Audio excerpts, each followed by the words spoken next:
From Paris to Pahalgam, Why the World Must Unite to Defeat Radical Islam. Written by Rakesh Krishnan Simha. The Pahalgam massacre is not just a tragic incident. It is a global alarm bell. It demands that we move beyond denial, break through communal divisions, and face the jihadist threat that endangers the foundation of civilized society. The era of appeasement and half measures is over. The battle to defend our shared civilizational future must begin, decisively and now. There comes a time when a nation must confront an uncomfortable truth, that the enemy is no longer at the gates, but already inside the citadel. The recent terror attack in Kashmir, which selectively targeted and killed innocent Hindus, marks such a turning point for India and the world at large. It was not just an act of brutality, but a chilling message. The ideological war being waged against civilized society has crossed Xinjiang. April 22, 2025, the serene meadows of Bizaran Valley in Pahalgam were shattered by one of the deadliest terror attacks in recent memory. Terrorists from the Resistance Front, TRF, a Pakistan-backed proxy, opened fire on a group of tourists, killing at least 28 and injuring over 20 more. Survivors recount how the attackers selectively targeted Hindus, sparing some with the message to go tell Modi. A chilling threat meant to instill terror across the nation. The brutality was deliberate and symbolic. Victims were asked their names and forced to recite religious verses, with attackers checking for circumcision to identify and spare Muslims. This was not random violence. It was a calculated attempt to send a message, ignite communal discord, and undermine India's pluralistic fabric. India, ground zero for global jihad. For India, the threat is both historical and contemporary. The Pahalgam massacre is part of a long, bloody continuum of jihadist violence in the Indian subcontinent dating back to the turn of the 20th century. The partition of 1947 created Pakistan and, later, Bangladesh, both born through bloody, sectarian lines and the expulsion of Hindus. In the 1990s, the forced exodus of Hindus from Kashmir effectively turned the valley into an Islamic enclave. Today, Hindu minorities in states across India face escalating violence, often with political and ideological cover from leftist and so-called secular forces. In Bengal, the Muslims, with assistance from the ruling secular party, have effectively turned the Bengali Hindus into virtual hostages who are rampantly attacked whenever the Muslims perceive they have been victimized. The Pahalgam attack must be understood in this broader context. It is not an isolated incident. It is part of a sustained campaign to erode India's civilizational foundation, intimidate the majority, and normalize the targeting of Hindus under the guise of political grievance or historical wrongs. The attack's timing, coinciding with high-profile diplomatic visits by U.S. Vice President J.D. Vance and aggressive rhetoric from Pakistan's military leadership, further underscores its geopolitical intent. India is not alone in facing this crisis. Globally, terrorism has grown more coordinated, brutal, and emboldened. Islamic terror attacks, often by lone hyenas, have become rampant across Europe, especially in Germany, which made the suicidal mistake of accepting over 1 million unvetted Muslim refugees in 2015. The October 7, 2023, massacre in Israel, where over 1,000 civilians were slaughtered and more than 200 kidnapped by Hamas, highlighted the extent to which radical ideologies are prepared to go. Babies, women, Holocaust survivors, none were spared. The goal is clear: to instill terror, to dominate through fear, and to dismantle pluralistic societies one atrocity at a time. Jihad without borders.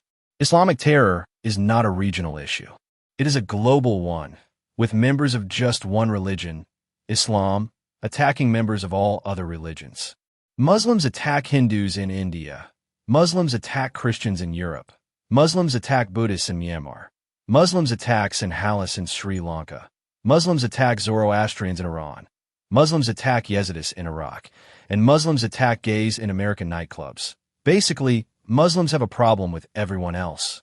According to the French think tank Fondation pour l'Innovation Politique, Between 1979 and April 2024, they recorded 66,872 Islamist attacks worldwide. These attacks caused the deaths of at least 249,941 people. No other religious group can match these numbers. The picture looks even more alarming when you see that the overwhelming majority, or 84.4%, of those killings took place after 2013. From 1979 to 2000, 2,194 attacks and 6,817 deaths. 2001 to 2012, 8,265 attacks and 38,187 deaths. 2013, April 2024, 56,413 attacks and 204,937 deaths. Worse, from a Hindu point of view, the Indian subcontinent leads in the number of attacks, 31.2%, and deaths, 33.7%. How liberal denial empowers Islamic extremism. If you know the enemy and know yourself, you need not fear the result of 100 battles. If you know yourself but not the enemy, for every victory gained, you will also suffer a defeat. If you know neither the enemy nor yourself, you will succumb in every battle. Sun Tzu, a 5th century Chinese strategist.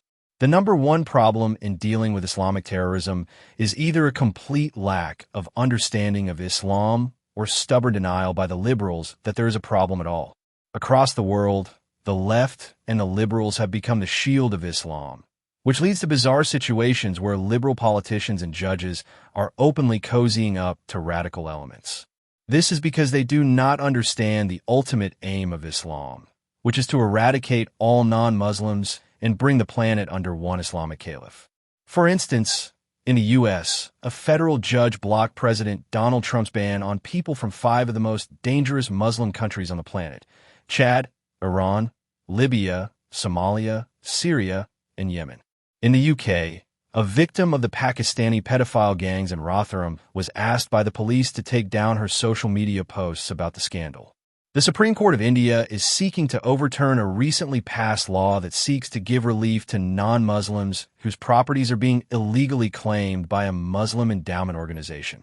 Among the leading causes of radicalization of young minds are the 26 ayats, verses of the Quran, which unequivocally exhort the followers of Islam to hate and kill non-Muslims. Yet, in 2024, when former Shia Central Waqf Board Chairman Wasim Rizvi filed a public interest litigation before the Supreme Court of India, seeking their removal from the Quran, saying Islamist terrorist groups use these verses as justification for attacks on non-believers and civilians, his petition was dismissed by the court for being absolutely frivolous. Plus, to rub it in, he was fined 50,000 Indian rupees. Rizvi argued, there are many Muslim madrasas all over the world where young children are taught Islam, and the Holy Quran is explained to the Islamic students who are working for terrorist activities in the Quranic surahs. It is like poison in the raw minds of young children in the name of the message of Allah, which leads him to a radical mindset, and from his early age when they become young, they hate people of other religions because of their mindset, and many youths get involved with terrorist organizations in some way under this mentality. The wrong messages of Allah has been filled in the name of Islam. Venomous verses. Below is a short selection from the 26 problematic verses.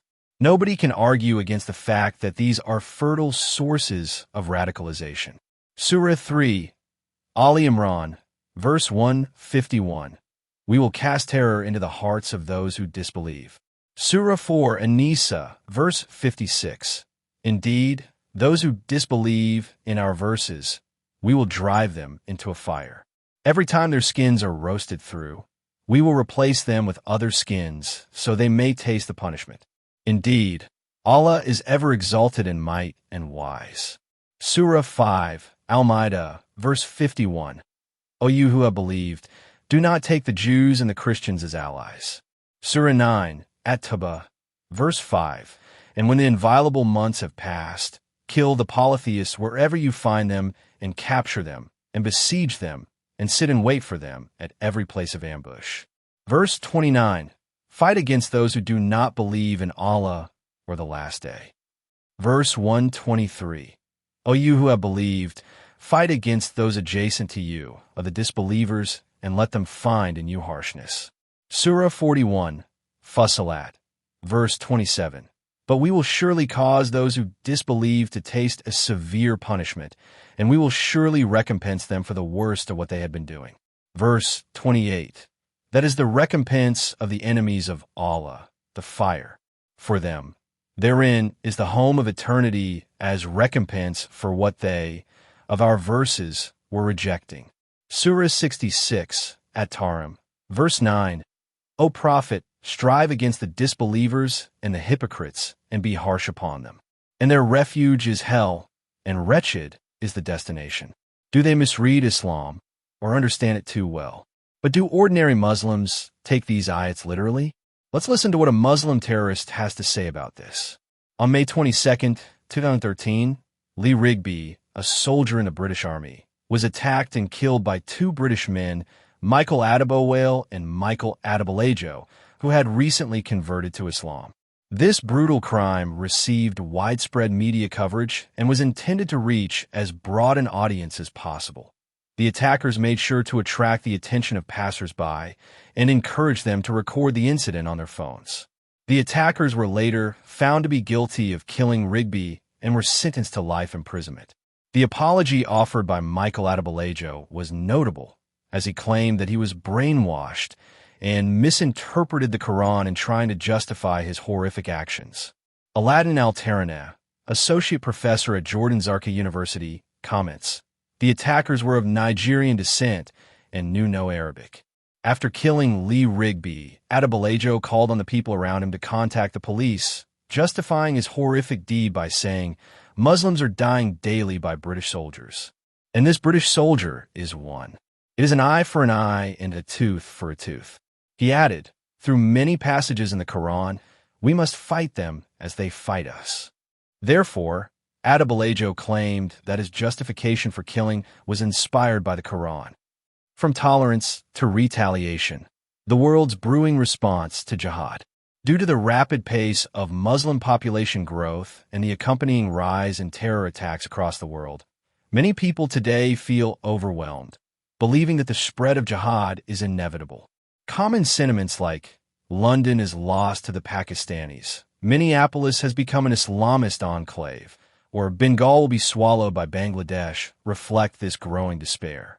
However, history shows that jihad can be defeated when societies unite with determination and purpose. The Reconquista is a powerful historical example. Christian kingdoms in Spain, after centuries under Muslim rule, reclaimed their lands through persistence and strategic unity. In modern times, China has effectively suppressed Islamist extremism in Xinjiang, albeit through controversial policies. The Reconquista began in 711 CE when Muslim forces from North Africa invaded the Iberian Peninsula, swiftly establishing control over most of the region and founding Al-Andalus. In response, Christian resistance emerged in the mountainous north, where small enclaves held out and gradually expanded southward over the next 700 years. The Reconquista culminated in 1492 when the Spanish finally drove out the last of the Muslims from their country. Throughout the Reconquista, Spanish forces employed ruthless strategies to reclaim territory. Military force, political maneuvering, religious influence, and demographic reshaping were central to their approach. Spanish forces hired mercenaries from across Europe and exploited internal divisions among Muslim rulers to weaken their grip. Following territorial gains, Muslim populations were often forcibly converted to Christianity, and their lands were resettled with Christian colonists. These settlers were granted land and special privileges and were strategically placed in border areas to secure dominance. This policy was not only about reclaiming land. It aimed to erase the Muslim presence and fully re-Christianize the society. In recent years, one of the most aggressive campaigns against Islamic extremism has unfolded in China, where the government has implemented a sweeping security strategy aimed at combating what it terms the three evils: terrorism, separatism, and religious extremism. Triggered by violent incidents such as the 2009 Urumqi riots and the 2014 Kunming knife attacks, Beijing initiated a far-reaching crackdown in Xinjiang, a region predominantly inhabited by the Uyghur Muslim minority. An extensive surveillance system is a central pillar of China's campaign in Xinjiang, making the region one of the most heavily monitored in the world. Technologies such as facial recognition, mobile tracking, and AI-based behavior analysis are used to flag actions like prayer, wearing traditional Islamic clothing, or even growing a beard as potential signs of extremism. Alongside this, the government has established so-called vocational training centers, where over 1 million Uyghurs and other Muslim minorities have been detained under the guise of education and de-radicalization. Religious and cultural suppression is widespread. Mosques have been closed or demolished, and Islamic practices like fasting, wearing hijabs, or using traditional Muslim names have been restricted. Additionally, Mandarin Chinese is promoted over the Uyghur language, and large-scale Han Chinese migration into Xinjiang is actively encouraged, all contributing to the systematic erosion of Uyghur cultural and religious identity.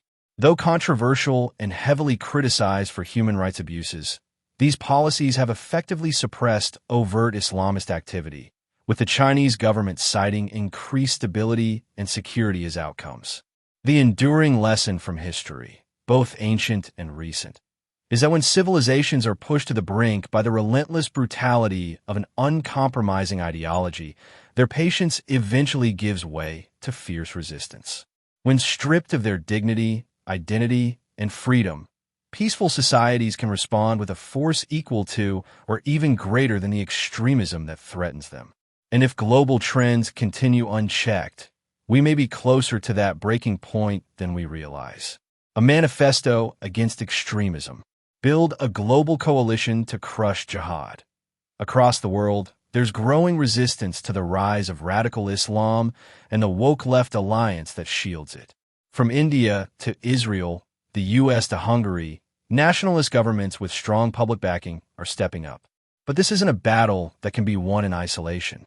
We need a unified, global front that diplomatically isolates terror-sponsoring states and suffocates jihadists by cutting off funding, weapons, and support networks. Starvation is the only strategy for jihadist ideology. Zero tolerance must be law.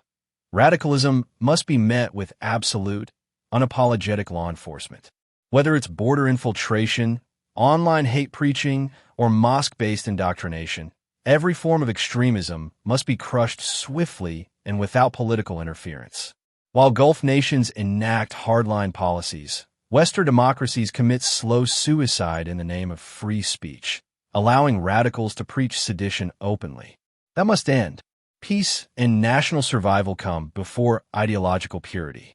Act like a majority. Hindus, despite being 80% of India's population, are bullied, sidelined, and made refugees in their own land.